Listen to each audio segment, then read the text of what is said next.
Alright, so I've got my halberd finished.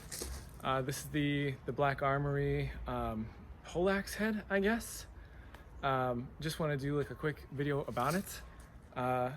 Tip is really flexible. I wouldn't mind, just doing like a spear fencing pass, even at, more or less full contact with this.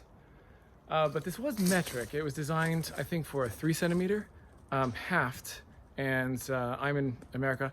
So what I ended up having to do was 3 centimeters is like 1.19 inches.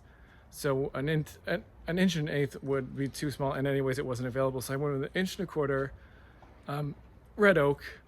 I used a combination of a file and a Dremel to essentially just like, take off some of the material on the sides, only down to a certain point, which I kind of measured ahead of time.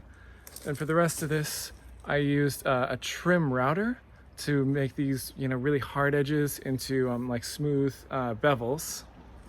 And then the goofiest part of this was to save money on the butt cap, which I didn't really care about.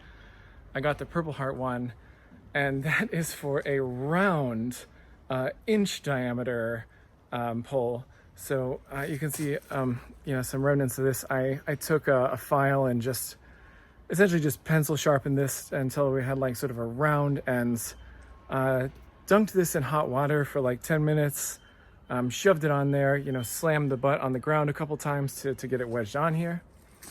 And for a really expensive head and a really cheap butt cap, and a fairly cheap wood, this only cost me $15, I think. I've got what's actually a pretty light and maneuverable halberd here, and I'm really kind of happy with the results of how this turned out. So highly recommend.